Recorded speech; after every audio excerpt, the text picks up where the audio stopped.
सर्वेभ्यो नमो नमः। नमस्कार, मैं डॉक्टर अनीता चौहान, आपकी हिंदी संस्कृत व्याकरण शिक्षिका। हम लोग काव्य सौंदर्य के तत्वों के अंतर्गत हिंदी व्याकरण में रस का अध्ययन कर रहे थे। इससे पूर्व हमने अलंकारों का अध्ययन किया, जिसमें जाना अलंकार क्या है। काव्य के सौंदर्य को बढ़ाने वाले दूसरे तत्वों में रस आते हैं। रस क्या है और रस कितने होते हैं, इसका अध्ययन हम पूर्व वीडियो में कर चुके हैं। नवरस काव्य सौंदर्य के हिंदी व्याकरण में नवरसों का वर्णन है। वैसे इसमें काफी विरोधाभास है कि रस कितने हैं, लेकिन मुख्यतः रस 9 है। आपके पाठ्यक्रमानुसार हम ये जान चुके हैं कि रस क्या है और रस के कौन कौन से अंग हैं। विभाव, अनुभाव, संचारी भाव इत्यादि का अध्ययन पूर्व में ही कर चुके हैं। उनके स्थायी भावों को भी हम जान चुके हैं। आज हम पढ़ेंगे मुख्यतः श्रृंगार रस और वीर रस। श्रृंगार रस क्या है और वीर रस क्या है, आज हम आपके लिए लेकर आए हैं श्रृंगार रस। रस क्या है वो मैं आपको बता चुकी हूँ। काव्य को पढ़ते समय जिस प्रकार की रसानुभूति होती है, जिस प्रकार की भावों को हम अनुभूत करते हैं, महसूस करते हैं, उसको काव्य का रस कहते हैं।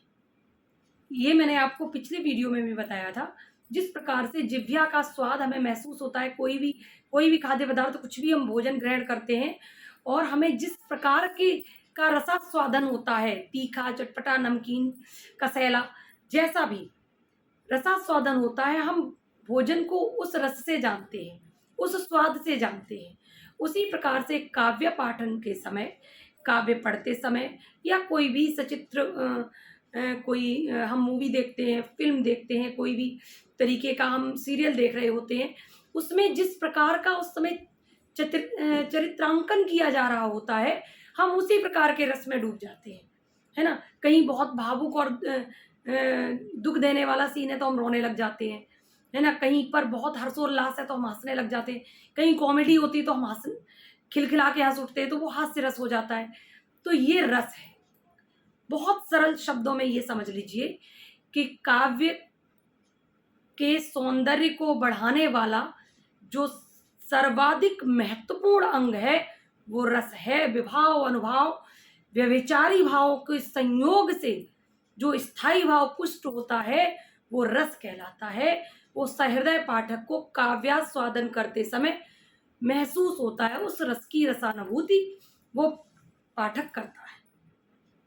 ये रस है। रस काव्य में 9 प्रकार के माने गए हैं। हालांकि इस पर काफी विरोधाभास है, लेकिन फिर भी मुख्यतः नवरसों को माना गया है। उन नवरसों का एक स्थायी भाव होता है जो रसानुभूति के प्रारंभ से अंत तक पाठक के मन में बना रहता है, वो स्थायी भाव कहलाता है। अब स्थायी भाव में आप ये समझ लीजिए कि 9 रस हैं, 9 ही उनके स्थायी भाव हैं। हमारे पाठ्यक्रम के अनुसार हम चलेंगे आज श्रृंगार रस और हास्य रस पर। आज हम श्रृंगार रस क्या है वो जानेंगे और हास्य रस क्या है वो जानेंगे। सबसे पहले आइए देखते हैं श्रृंगार रस। श्रृंगार रस क्या है? नायक और नायिका के मन में जो स्थित स्थायी भाव होता है, नायक और नायिका, प्रेमी या प्रेमिका के मन में जो स्थित स्थायी भाव होता है वो रति या प्रेम कहलाता है। जैसे रामचरितमानस में राम सीता के विवाह का वर्णन है, शिव पार्वती के विवाह का वर्णन है, या किसी मूवी में आप देखते हैं नायक और नायिका का मिलन या विरह इत्यादि दिखाया जाता है। वो सब रति से ओतप्रोत होता है और रति ही इसका स्थायी भाव है। तो श्रृंगार रस का स्थायी भाव क्या है? रति। रति इसका स्थायी भाव है। तो नायक नायिका के मन में स्थित, पहले से मन में जो स्थित स्थायी भाव होता है रति, ठीक, या प्रेम, रति को प्रेम भी कहते हैं। इससे उत्पन्न जो आनंद होता है, आनंद, आस्वादन जो होता है वो रस कहलाता है। कौन सा? श्रृंगार रस कहलाता है।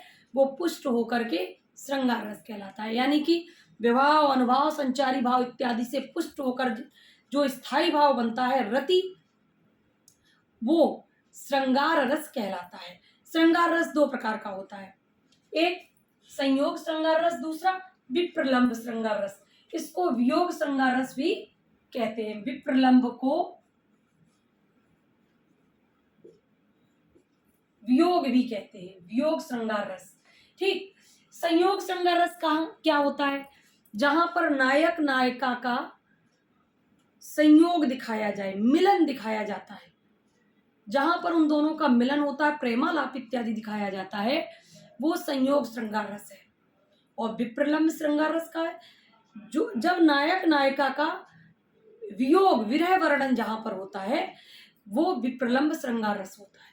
देखिए, एक शोक रस भी है जिसका स्थायी भाव है शोक, करुण रस जिसको करुण रस कहते हैं, उसका स्थायी भाव है शोक। उसमें भी विरह दिखाया जाता है, लेकिन अंतर है। करुण रस में अपने प्रेमी जनों से सदैव के लिए विछोह हो जाता है, वहां किसी प्रिय की मृत्यु हो जाए, सदा सर्वदा के लिए वो जब हमसे बिछड़ जाता है, तो वहां पर करुण रस होता है। लेकिन विप्रलंब श्रृंगार रस में क्या होता है? जो प्रेमी जन बिछड़ गया है उसका पुनर्मिलन होने की संभावना बनी रहती है, इसलिए वहां पर विप्रलंब श्रृंगार रस होता है। यानी कि जहां पर विरह अस्थाई है वो विप्रलंब श्रृंगार रस होता है। देखिए, संयोग श्रृंगार रस का एक उदाहरण आपको दिखाते हैं। लता ओट जब सखिन लखाए, श्यामल गौर किशोर सुहाए। इसमें माता सीता के विवाह के समय का वर्णन है, जब माता सीता गौरी पूजन के लिए जाती हैं और उद्यान में, बगीचे में वो श्यामल यानी भगवान श्री राम और गौर यानी श्री लक्ष्मण जी को देखती हैं, तो लता की ओट से जब वो दो किशोरों को देखती हैं तो उनके मन में भगवान श्री राम को देख करके जो रति का भाव जागृत होता है, वो श्रृंगार रस, संयोग श्रृंगार रस कहलाता है। यहाँ पर माता सीता जो है वो आश्रय है। आश्रय यानी कि जिसको आश्रय, जिसके मन में स्थायी भाव उद्बुद्ध होता है, जिसके मन में स्थायी भाव जागृत होता है, जिसको रति का आस्वादन होता है, जिसको प्रेम हो जाता है, वो आश्रय कहलाता है। यहाँ माता सीता आश्रय हैं, भगवान श्री राम आलंबन है, लता इत्यादि जो है उद्दीपन विभाव हैं, और ये संयोग श्रृंगार रस का उदाहरण है। दूसरा उदाहरण देख लीजिए विप्रलंब श्रृंगार रस का। हे खग मृग हे मधुकर श्रेणी, तुम देखी सीता मृग नैनी। ये रामचरितमानस में उस समय का वर्णन है जब भगवान श्री राम सीता को ढूंढ रहे थे। रावण द्वारा सीता का हरण कर ले जाने पर भगवान श्री राम शोक संतप्त होकर के विरह वेदना में तृप्त थे और सीता माता की खोज में वन वन भटक रहे थे। उस समय वो कहते, हे खग मृग, हे पक्षियों, हे मृग, हे भंवरों, तुमने क्या सीता को देखा है? मृग नैनी, सीता को तुमने देखा है?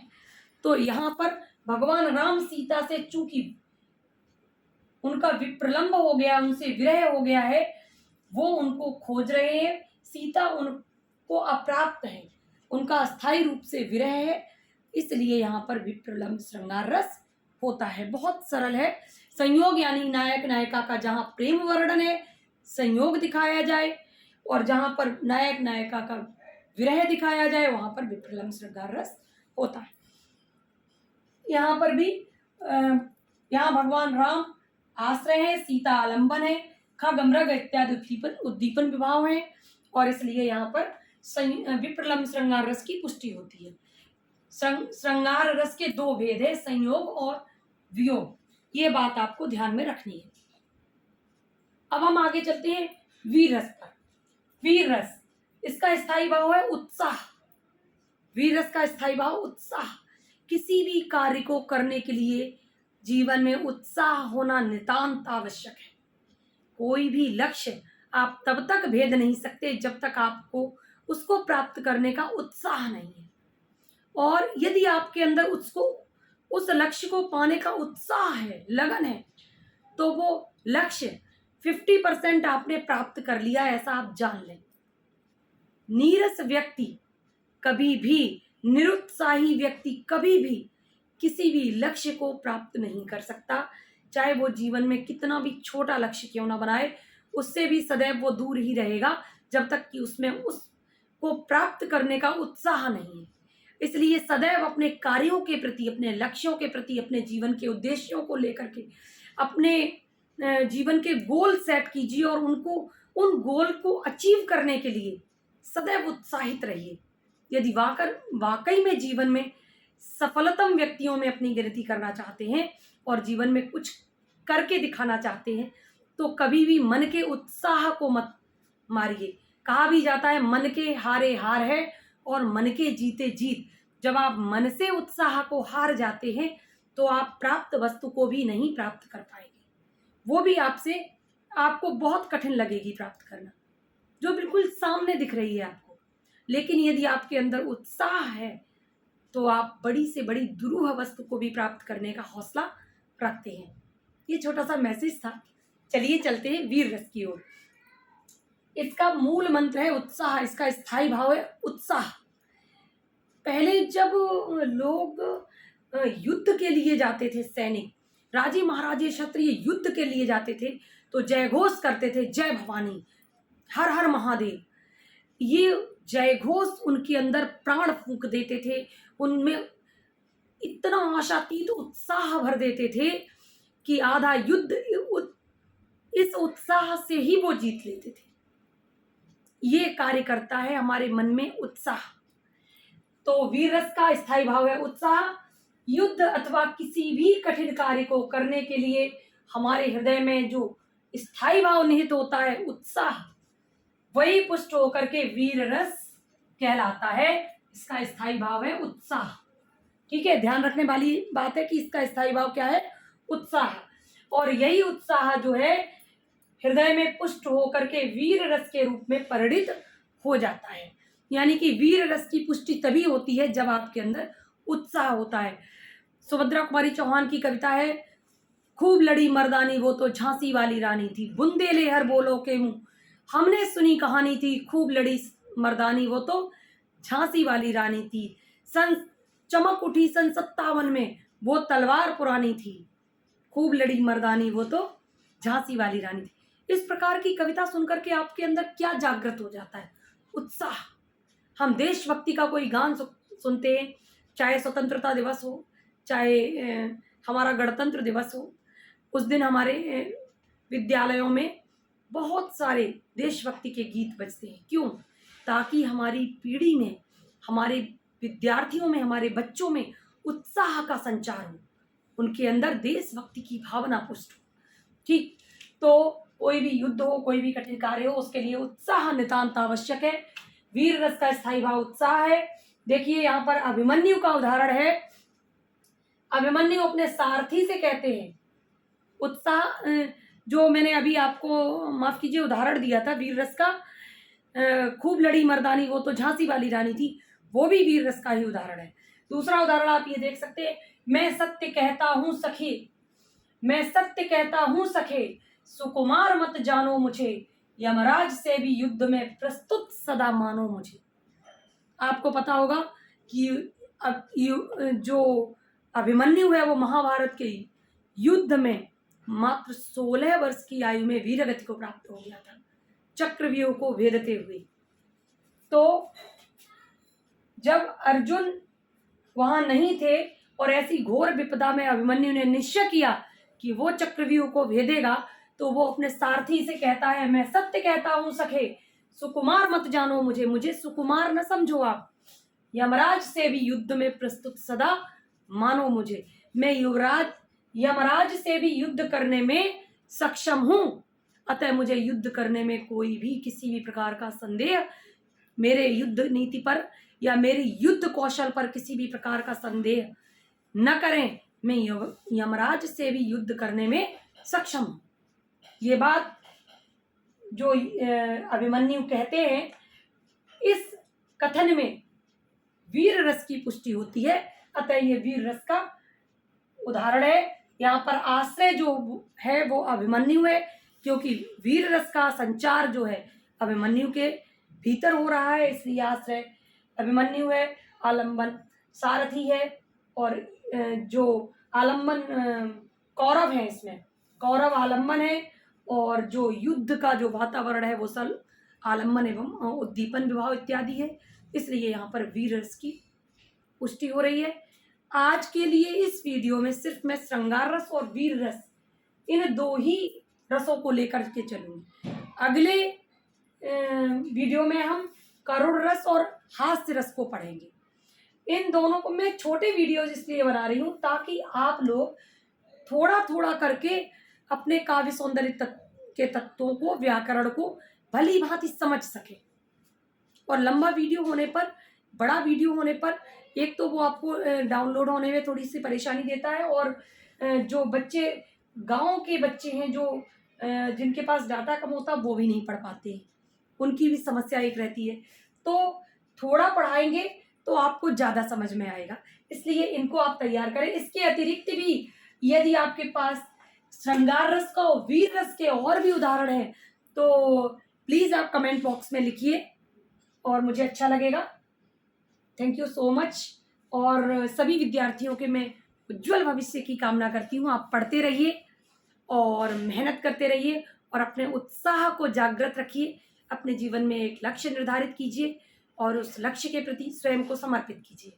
मेरी शुभकामनाएं आपके साथ हैं। Thank you so much.